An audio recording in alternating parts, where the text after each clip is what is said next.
Hello to everyone and welcome to yet another expert conversation run by the UNESCO Inclusive Policy Lab. This is part of our podcast series focusing on a post-COVID reset, meaning a reset along a more equitable and smart path.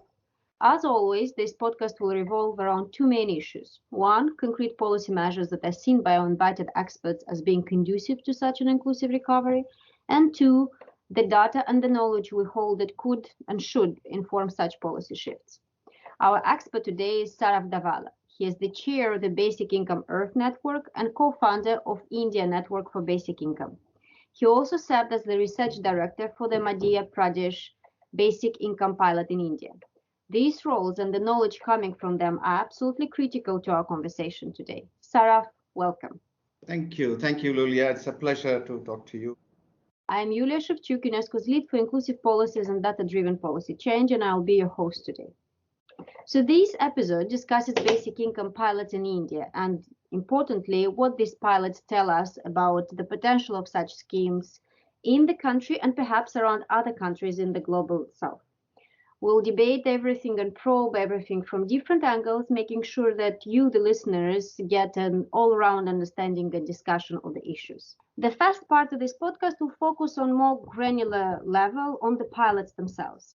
So, Saraf, could you please tell us briefly about the basic income trials run so far in India, and feel free to choose a couple of trials you think are the most solid, elaborating a bit on the key design features, meaning the number of people covered, the selection criteria, the process, the evaluations, the limitations, and so on. So let me define that basic income has 5 important features. I think those things are very essential before we take up this conversation. It is individual as opposed to usually given to the households. It is cash as opposed to coupons or any other means of vouchers or whatever. It is universal, which means in a given territory, it is given to everyone, irrespective of work status or their ethnicity or whatever. It is it's periodic or it's monthly as opposed to one-time grant. It is regular. Usually we think of monthly because usually in urban areas we think of a monthly salary. That's how it functions. So everything is kind of configured around the monthly. So it's monthly. And the most important and the real cutting edge is that it's unconditional. There are no conditions attached whatsoever to become eligible for the basic income, and later to conditions in terms of producing certain outcomes or compliances, whatever. So I think this is the ground level definition that we will kind of discuss all along. There was a pilot, in fact, I think SEVA did 2 pilots. One pilot was in Delhi, in the urban area, but that was a replacement pilot in the sense that the food subsidy cards were replaced with cash, equivalent amount of cash in one slum, and they tried to see the difference between those who replaced with the cash and those who did not. The MP was a much more classical basic income pilot, also different from several other pilots because it followed all the 5 rules or the 5 pillars of the definition of basic income. It was universal, which means that in the village, we did it in 9 villages. In the village, every single individual got it. Rich or poor, upper caste or low caste, whatever background, working or not working, disabled, able, blah, blah, blah. Everybody got it. There were actually 2 pilots in the sense that Madhya Pradesh has about 23 to 25% of the tribal population, which is the indigenous people. Now, when we started this pilot, when we were discussing with the government said that, you must also do a tribal village because tribal behavior could be different. So we had 1 tribal village and 8 caste villages where usually the caste system exists. So just for the variation. And so here, altogether in the Madhya Pradesh pilot, we covered about 6,000 individuals. As I said, we gave it to everybody. And the criteria for choosing, because it was a kind of a modified random control trial, we had equal number of control villages and the so-called treatment villages or transfer villages. And we also made another distinction as Seva villages versus non-Seva villages, because Seva is a trade union, women's trade union, they were organizing them. So if they are present in a village where basic income is being given, what difference would it make? Would it enhance the effects, or what else would be? So we also took villages where Seva was not present, so that for the sake of comparison. Now, where the amount of money we gave, actually, if you look back like 10 years from now, it was a small amount of money, but our calculation was we wanted to stitch this entire study into the current debate of poverty in India. So we took the poverty line and we did not replace with any other existing government programs. Well, this was just a top up. So we gave something like I won't go into the details of this calculation, but we gave something like a 20% top up based on the poverty line. So that was to the individuals. So when you look at individuals, X amount of money may look small. We gave about 300 rupees, 250 rupees, and to a child we gave half of that. But if you take a family of 6, family of 7, I think the amount suddenly becomes much bigger. And most families in a context like that would pool the money and use it for their whatever economic activities and then everyday consumption. I think those were the design features, Lulia. Can you tell us how the evaluations were taken care of? Was it external or internally evaluated exercise? In the case of Madhya Pradesh pilot, it was funded by UNICEF, whereas Delhi was funded by UNDP. And in the case of Madhya Pradesh pilot, research committee was constituted by Seva, of which Guy Standing was the lead. I was the second. And there's another statistician called Soumya and Renana Jabwala also. So 4 of us were constituted into a research team, and we evaluated independently of Seva's, no Seva's involvement. Speaking of evaluation, what were the key assessed outcomes of your pilot? And if you wish to talk about New Delhi and other pilots, obviously you can do that. One would imagine that you looked into economic activity, into labor market participation, into health, school attendance, gender, which is important. So could you elaborate on key outcomes against the main parameters? Yeah, I think we had about a dozen parameters on which we tried to evaluate. And most of them essentially coincide with all the development domains that we usually talk about in the development sector. I think, the data and the findings are all in the public domain and have been discussed quite widely all over the world. I will go into very briefly into each one of them, because if I go into one in depth, I think it will take all the time. Now, broadly speaking, in a rural milieu we were dealing with, I think what was in a larger sense, this kind of an injection of cash into households had done was it gave liquidity to people. In this, I think all of us know that in such rural areas, the cost of money, particularly when you want to borrow, is very, very high. So money lenders lend you at 5% per month, 6% per month, depending on the emergency, depending on how desperately you need. So given that kind of a situation, and given the fact that most people live from one debt to another debt, how heavily debt-ridden in the rural areas, small farmers and laborers are, given that situation, and also where we did this work, there was also bonded labor. Given all that, I think that liquidity it was electric. The effect of liquidity in the hands of people, having cash in the hands of people. So that's why I think what we learned from that experience was that the emancipatory value of money, in this case, the model in which we gave, was so much more than the actual material value of that.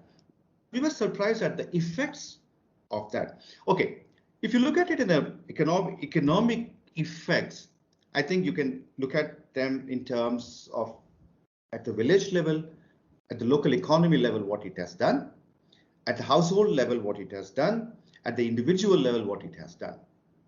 Okay, I'll quickly run through this. At the village level, what it has done is that it stimulated the local economy, certainly, definitely, because when you have cash in your hand, people started buying assets.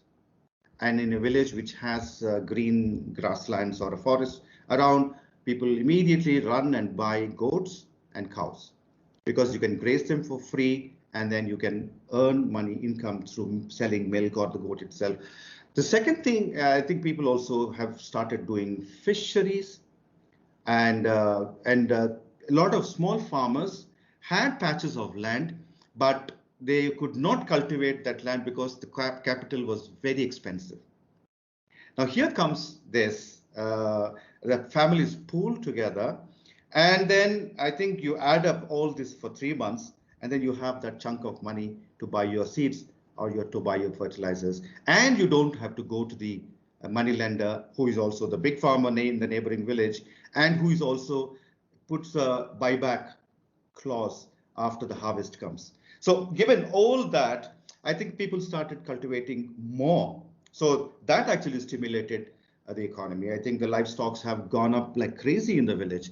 Suddenly you saw them doubled up. So that kind of stimulation to the local economy was a real big effect it had. And we are all the time talking about stimulating local economies and small economies and the village, rural economies. But we always look at the industry coming and doing it rather than and making people choose how they want to enhance their economic activities. So that is what giving people choice actually does the magic. Similarly, I think at the household level and at the individual level, which translates itself into household level, is at a psychological level.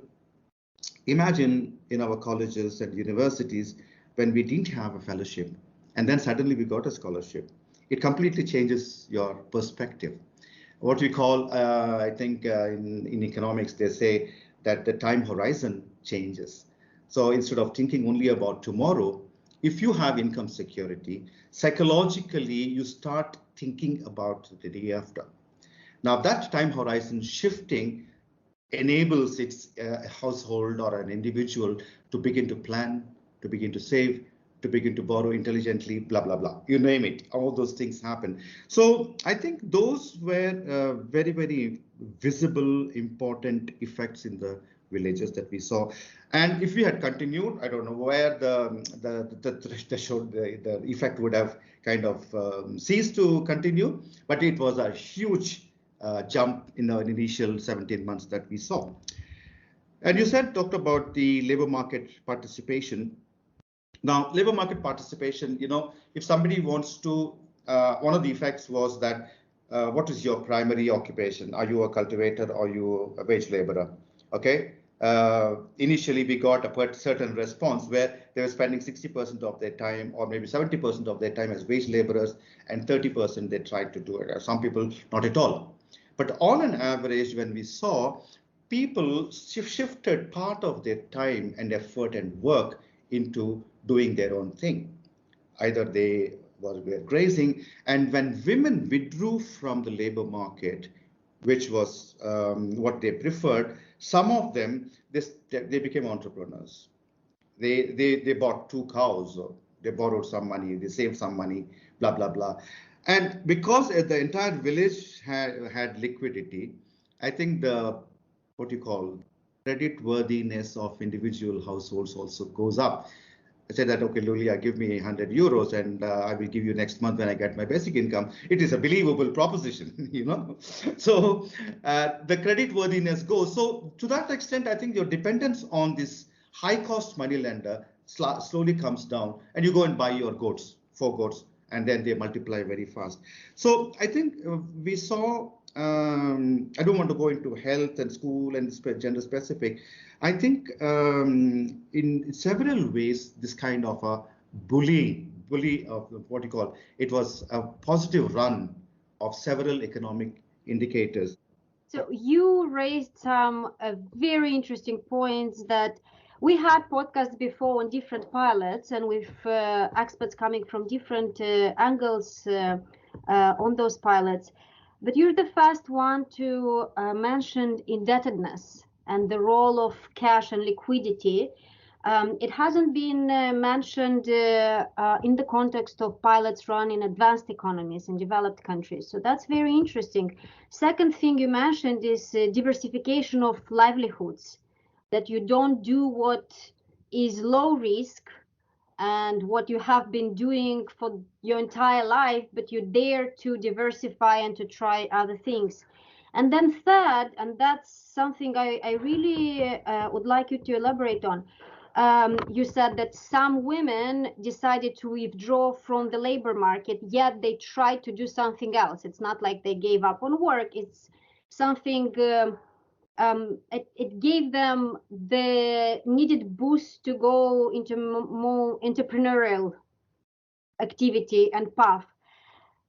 So that speaks in a way to this worry many critics think about when discussing basic income, disincentive to work. You give people cash, they give up on work. Is this what you saw or not? You saw people maybe giving up on work but doing something else instead of full-time employment? Well, on the question of disincentives to work, I think we have a huge body of evidence now to show what actually happens. We realize that it is nothing but a prejudice. In fact, I think till a certain point of time from poverty, when you get cash, I think there is going to be, you work much more, and later on probably it may stabilize as your income security or whatever stabilizes. But I think people actually started working more. That is one. The second thing is that people make shifts and small choices they make once they are relatively secure. From a more exploitative employer or oppressive employer, you try to shift to a slightly better one. I mean, the money we give, the money given in several other projects that I see, actually it's not much. I think it's not really much. What we gave was not really much.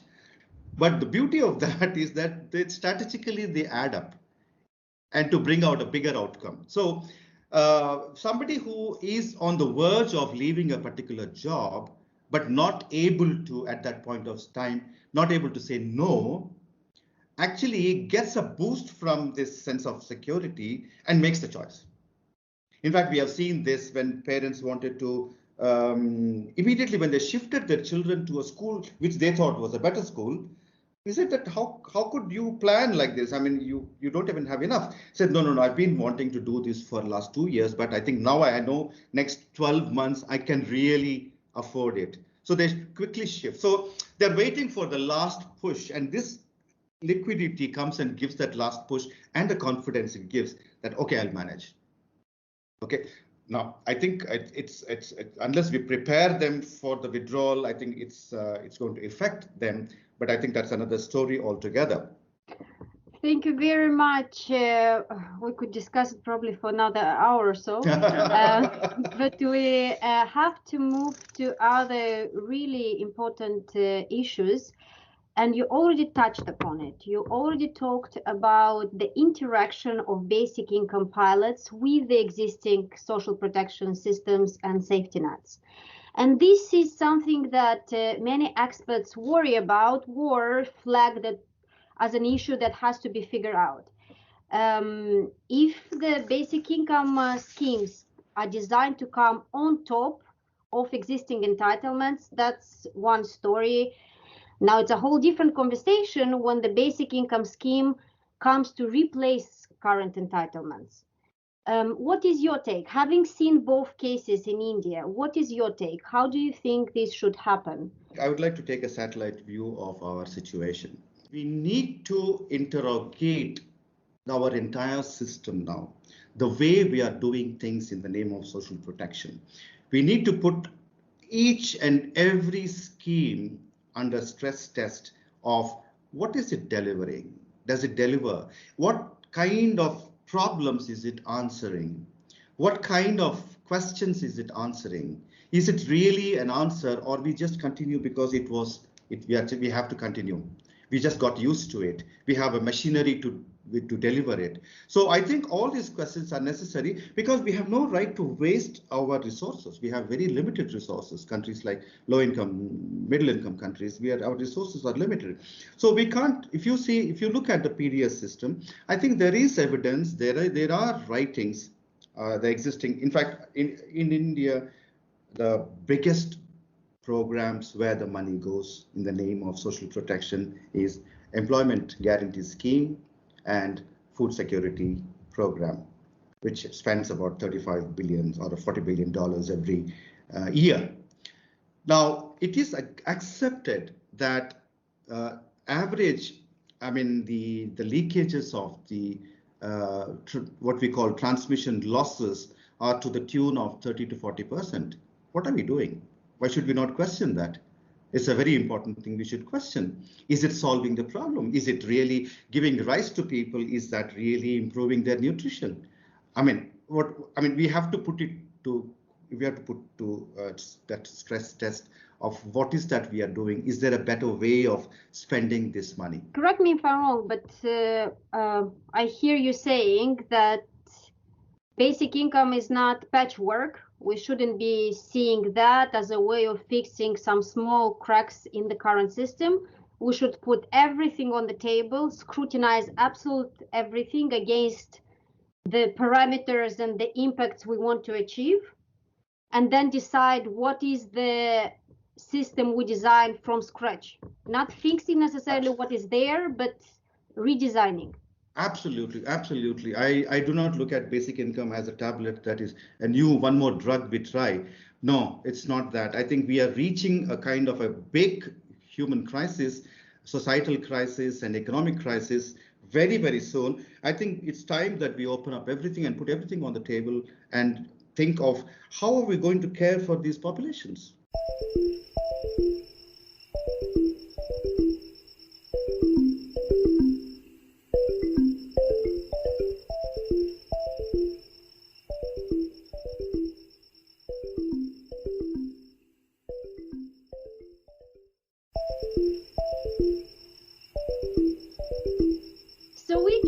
Second part of this podcast, and in this part we are going to talk about bigger pictures, moving from individual pilots and the discussion on individual basic income schemes towards more profound questions. And Saraf, you already touched upon those. You mentioned the crisis, you mentioned the need to reimagine our future, our economies, our societies, and how resilient those are to this and future emergencies to come. So let's talk about scale up fast. Much of what we know, including in India and in the rest of the world, comes from very small contained basic income schemes. How do you see the scale up happening in India? The scale-up question is, I think the changes will come incrementally. I think the political consensus will not emerge one fine morning. I think it will happen slowly. Now, and I believe that at the end of the day, we have to have universal basic income. Now, but then looks like this will not come from the federal governments.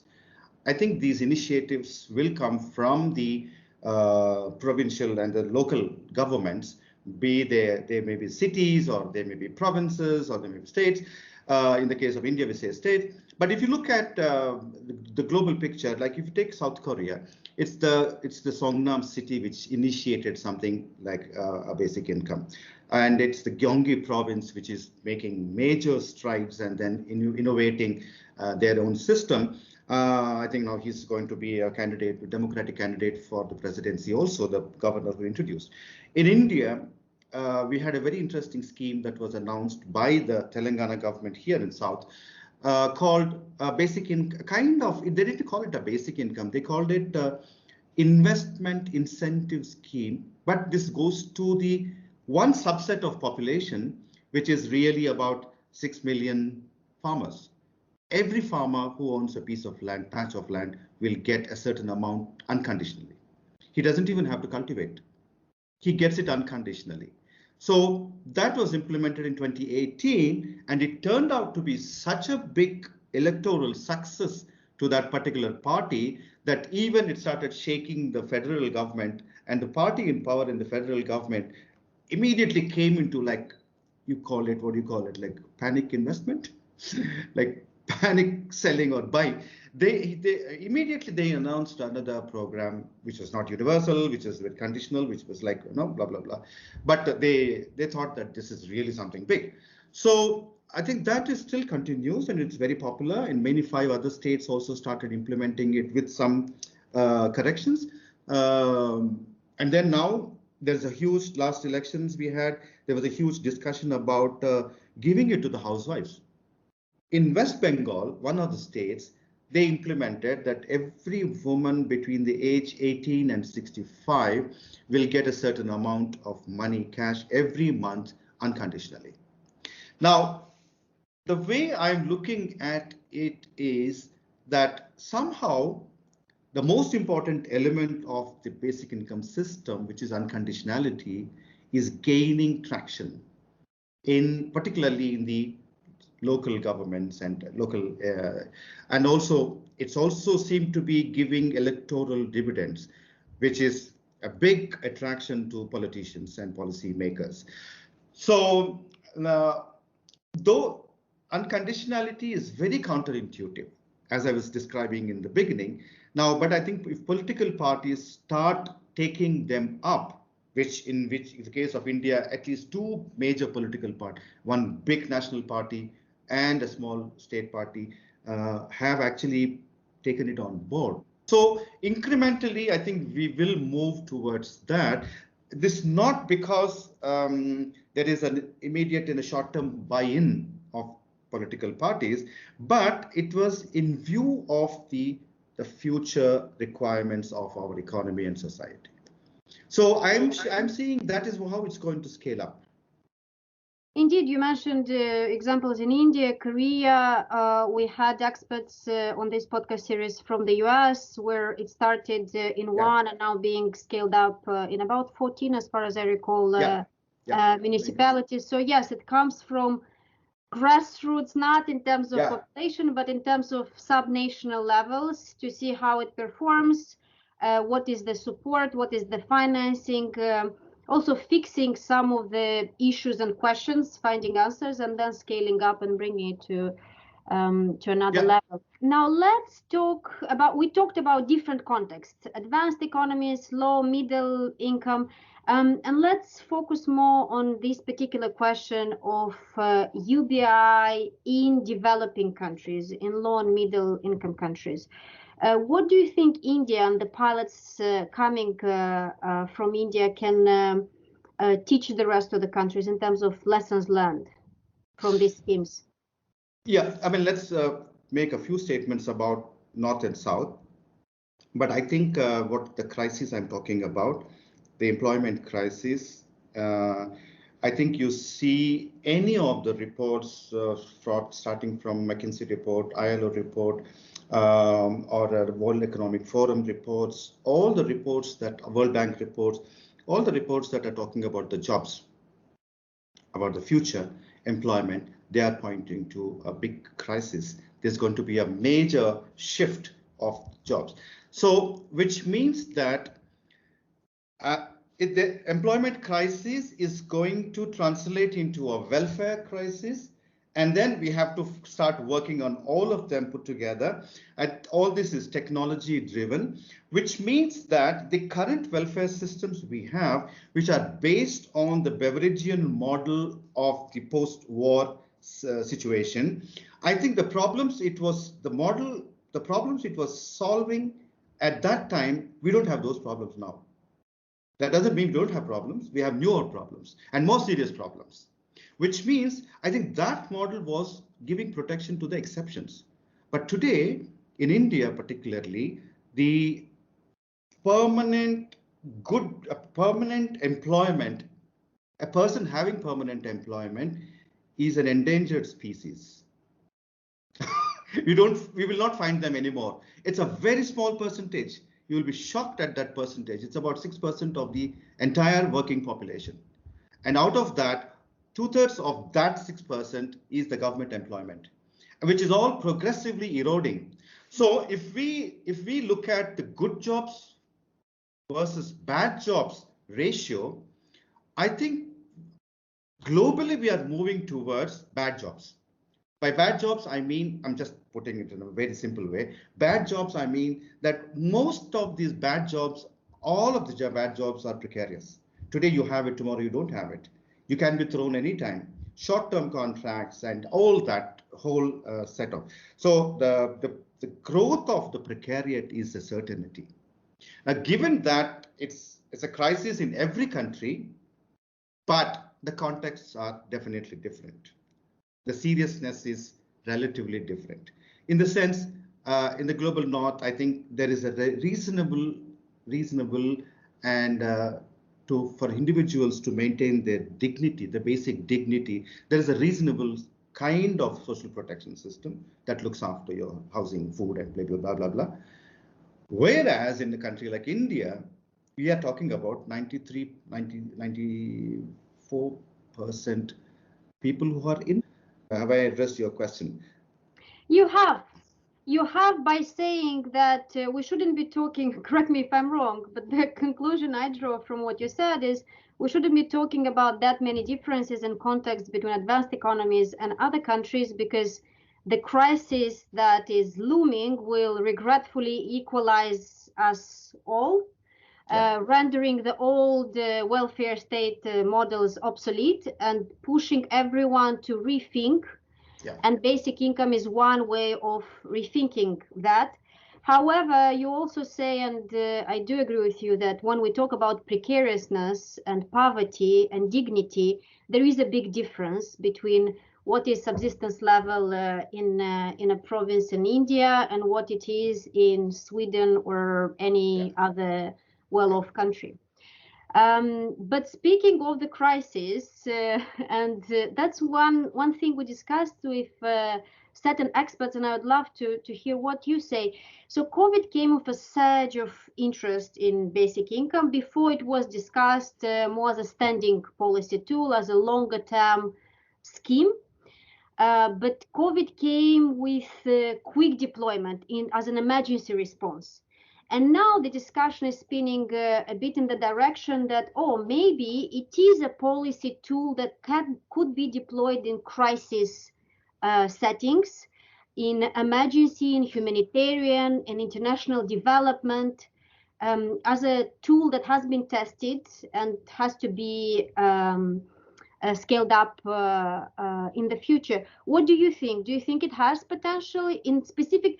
Because many say, look, quick deployment of basic income is important.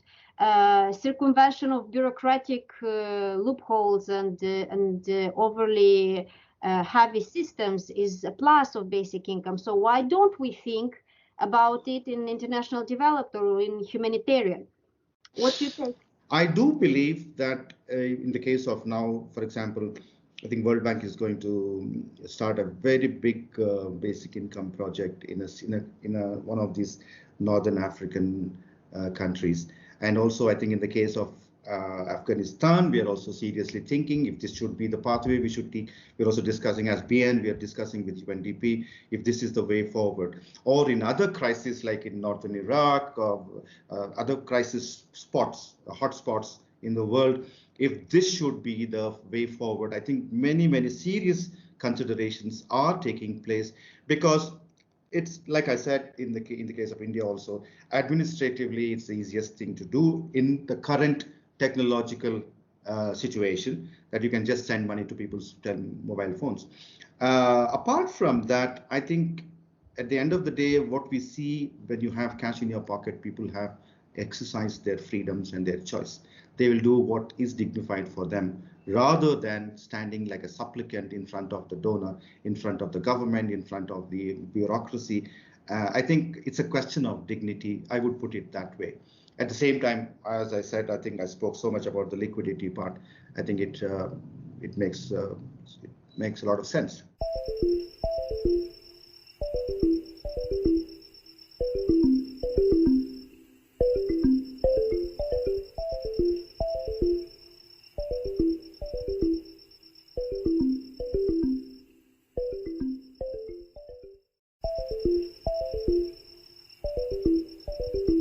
We reached the third and final part of this podcast. As you know, our key concern here at the UNESCO Inclusive Policy Lab is connecting knowledge and data to policy and concrete action on the ground. So let's touch upon this in the last leg of the podcast. First, addressing knowledge communities. What, in your opinion, are the areas the researchers need to dig deeper into? As in, what are the knowledge gaps you think they need to be addressing when it comes to basic income in general and to the context of the Global South in particular? As I said, basic income is one pathway to a solution or a set of solutions. But we should know what is the problem it is solving. What are the problems it is addressing? I think we have to focus on the problems rather than focus on solutions. What are the problems we are facing? What are the issues we are facing? I think the issues globally are issues about delivery. Are we doing it right? What are the right ways of delivery? And how, with this huge push of technology, we can improve delivery to the last mile. I think reaching the last mile is a very big priority, be it cash or be it any other ways of the development parameters. And also, how do you ensure that the ecological and the welfare, all these things are simultaneously addressed rather than in silos? It's not that I'm a social scientist myself, unless I look into the ecological aspect and how it's affecting the entire population, I just cannot get the big picture. So I'm a strong advocate of taking the big picture and what are the implications society has as ethical questions that we have today. And so in that sense, I think there's a whole question of the commons. How do we understand commons? Do we really take cognizance of the commons, which belong to the global community, which belong to a national community, which belong to a local community? And I think can we foreground those commons and say that these commons are meant for the mankind? So by 2050, I think we are going to live in a very different, by then all of us will be old and gone. But I think we are going to live in a very different society. Saraf is laughing because I pointed at myself saying that I don't plan to be gone by that point. Okay, yeah. So what I hear you saying is that problem definition is where we should start. Basic income is a tool that needs to be understood in the broader context of the problem, and then to see how parallel crisis could be possibly solved with one tool, hitting two birds with one stone. Or for example, someone we had previously on this series was talking about environmental crisis and carbon taxation and the use of that, redistributing through basic income and dividends, meaning that this could be a tool to two different issues, environmental and social. Yeah. I think we should innovate. We should innovate and come up with new definitions of problems and then new solutions. So last question in this podcast is always to the policymakers. Now, if you address them, what data and findings you think they should be particularly attentive to at this point in their policy debate on basic income? What would you like to draw to their attention? The most important concern is the most important question that policymakers are going to ask, if not today, tomorrow. They will be forced to ask is that how do we care for populations in the rapidly developing situation of a very different kind of a texture of employment, different kinds of livelihood systems, and what is going to happen to the rural versus, even today India is 60%, 65% rural, and urban is. Now, in a situation like that, I think the most important question is about how do we care for populations. Now, what kind of systems we are going to put in place? I think that is extremely most important question that they should ask. So this is what I would tell the policymakers, that they need to accept that there is a crisis. They can't go on thinking positively. They have to accept there is something wrong, but they have to have a vision for the future, that how are we going to deal with people's livelihoods and their basic security in the next 20, 30 years. Unless we do that, this is not a luxury to imagine the future, but it is a necessity today. I think today things have changed, already changed. I think we are still not. It's like Rome did not fall in one single day. It fell piece by piece. So pieces are already falling. You might think that I'm really talking all the time about a crisis, but that is because the more I see the situation, the more I'm convinced that unless we take this whole issue into our attention and bring it to the table, I think we will give small patchy solutions, and we'll start looking into small little departments, and then it's an economic solution, this is a moral solution, this is a ecological. I think that kind of, we should take a big picture, satellite view of life. Well, Sarah, thank you very much. It was such an interesting conversation. Thank you for coming on this podcast. It was a great pleasure. To the rest, thank you very much for following. For more, please check out the UNESCO Policy Lab and our Policy Nerd channel, where you find experts such as Saraf and other thinkers talking deep data and discussing concrete policy solutions we need in this recovery. Thank you very much. Thank you, Lulia. Thank you, the rest of the team here. It was a pleasure talking to you.